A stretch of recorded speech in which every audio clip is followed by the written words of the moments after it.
Assalamualaikum warahmatullahi wabarakatuh. Hai Sobat Inspiratif.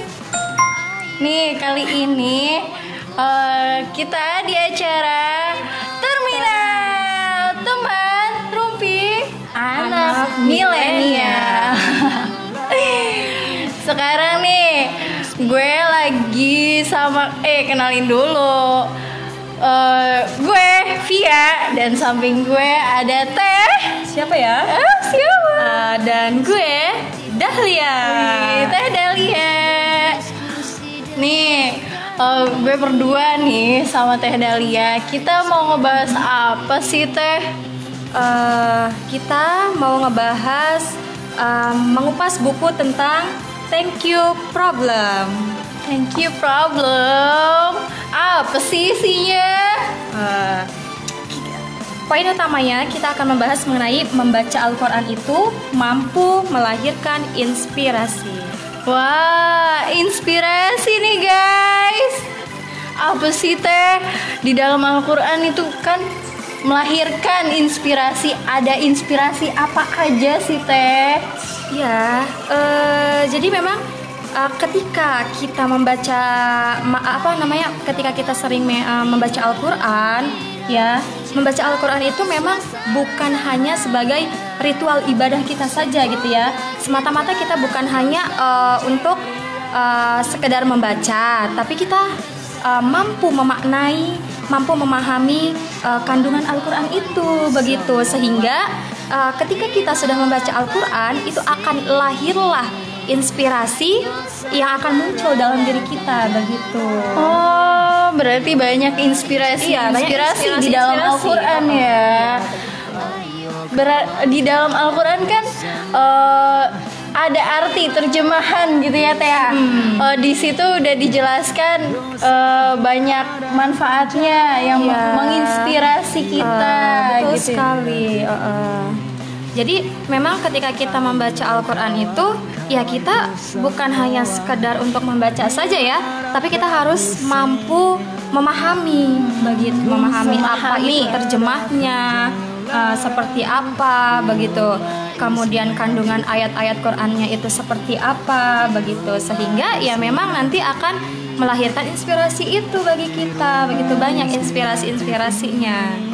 Perlu dibaca bukunya? Boleh Teh, baca dulu. Silahkan. Nah, dibaca dulu ya. Oke, membaca Al-Quran mampu melahirkan inspirasi.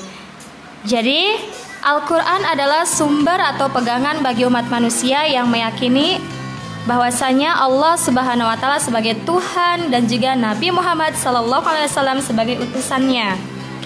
Al-Quran juga merupakan kalam atau kalimat-kalimat dari Allah yang disampaikan kepada Nabi Muhammad SAW melalui perantara malaikat Jibril.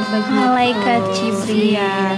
Mukjizatnya Rasul itu kan Al-Quran ya, kitab yang diturunkan kepada Nabi Muhammad SAW. Nah, oleh karena itu, isi kandungan Al-Quran adalah kebenaran yang tidak saja dapat memberikan pemahaman akan hukum Tuhan di dunia ini, namun membaca Al-Quran dengan baik mampu melahirkan inspirasi begitu. Jadi Al-Quran itu sebagai sumber inspirasi sudah tidak diragukan lagi. Semua ulama sepakat juga bahwa Al-Quran adalah sumber dari segala ilmu. Begitu, segala ilmu.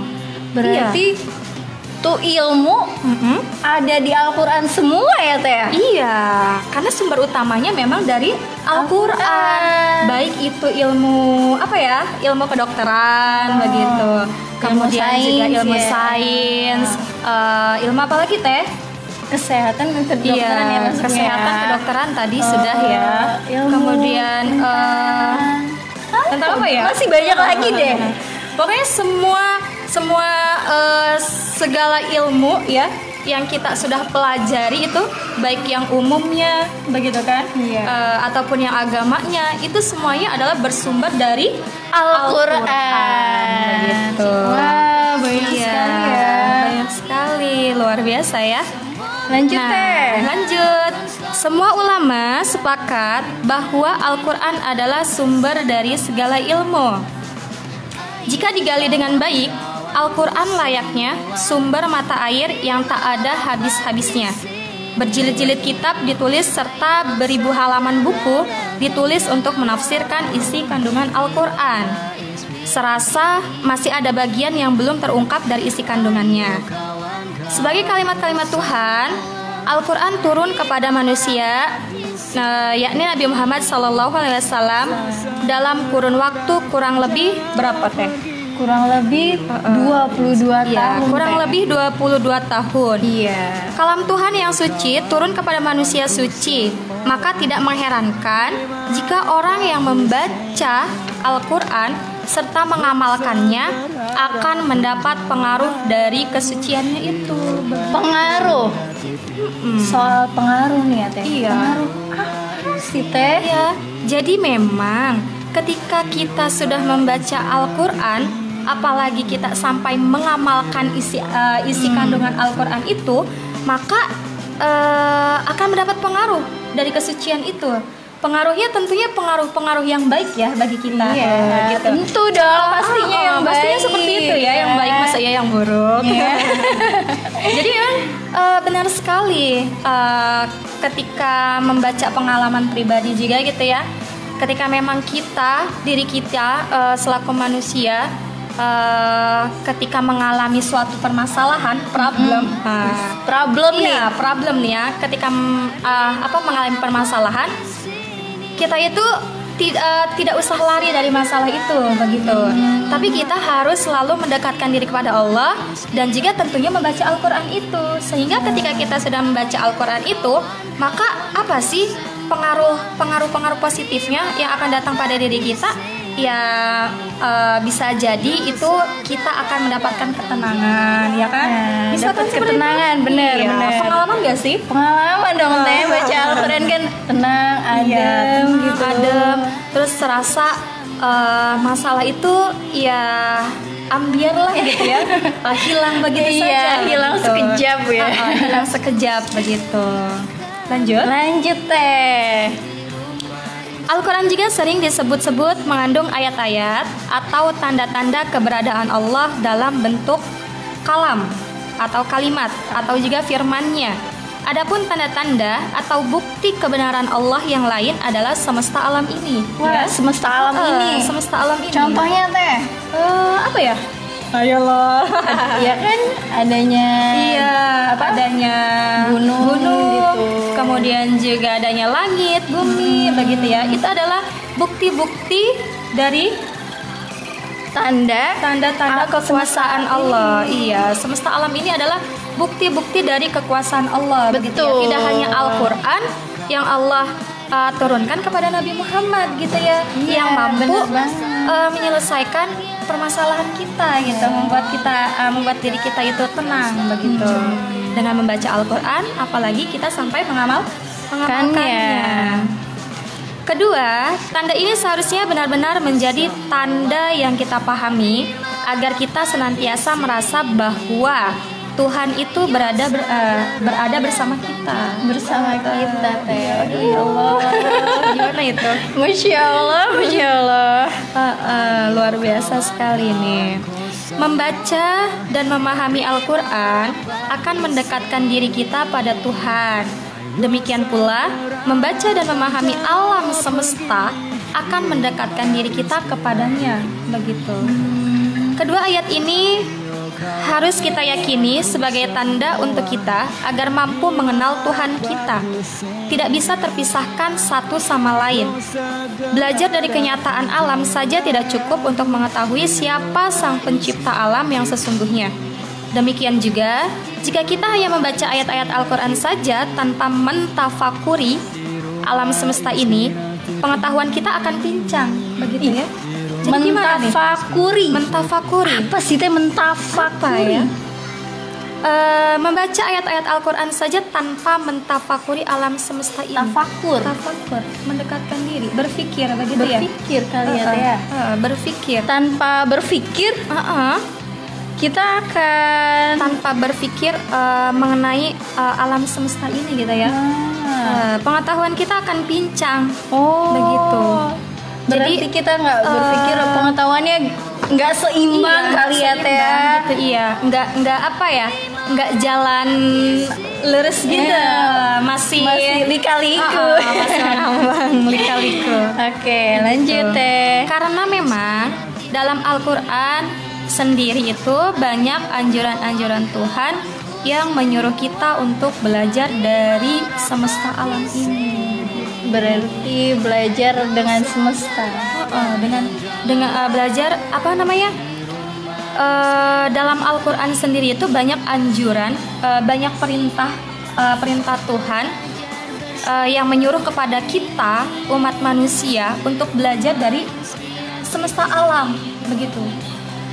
Belajar dari apa yang sudah Allah ciptakan di bumi ini, begitu kan, semesta alam ini. Karena memang ketika kita sudah mentafakuri semesta alam ini, bahwasanya memang kita itu sudah meyakini, oh iya ya, kalau semesta alam ini memang ada, ini adanya karena siapa ya? Pasti berpikir seperti itu, pasti kan? bertanya-tanya. Begitu. Mana mungkin kalau misalkan Allah itu tidak menciptakan semesta alam ini di bumi ini, begitu, dunia ini, mana mungkin ada, begitu. Iya, kan? betul banget. Jadi ya itu tadi itu di dalam Al-Quran Allah sudah memerintahkan, ya Allah, sulit amat ya. Ya, menganjurkan kepada kita untuk belajar dari semesta alam ini. Bagaimana ketika Allah sudah menciptakan gunung misalkan, ya kan? Iya. Kita harus belajar untuk menjaganya, begitu, melestarikan alam raya ini, begitu. Jangan digundulin tuh gunung. Salah satunya seperti itu misalkan ya. Iya. Oke, lanjutin Teh. Masih kepo nih tentang inspirasi di dalam Al-Quran. Masih banyak ya. Lanjut ya. Keaslian Al-Quran tidak perlu diragukan, sebab Allah sendiri telah menjamin akan keasliannya. Secara ilmiah bisa dibuktikan, kitab suci mana yang sampai saat ini masih dapat bertahan sesuai dengan aslinya. Nah, hanya Al-Quran, ya nggak sih? Masya Allah, hanya Al-Quran. Hanya Al-Quran. Disinilah letak kekuasaan Allah dalam memelihara Al-Quran. Jangankan satu ayat, satu huruf pun, jika ada orang yang mencoba merubah ayat Al-Quran, akan ketahuan katanya. Begitu. Wah, ketahuan. Satu huruf atau satu ayat pun, ya, kalau misalkan kita mencoba untuk merubahnya, maka itu akan ketahuan. Begitu. Karena memang umat muslim telah mentradisikan hafalan tahfidz ayat-ayat Al-Quran ini. Jadi ya sudah diwajibkan bagi kita ya, mentradisikan itu sudah terbiasa oleh umat muslim. Tahfidz berarti menghafal Al-Quran. Ketika memang misalkan ada orang yang ingin merubah satu huruf atau satu ayatnya saja, itu akan ketahuan, begitu. Oleh siapa?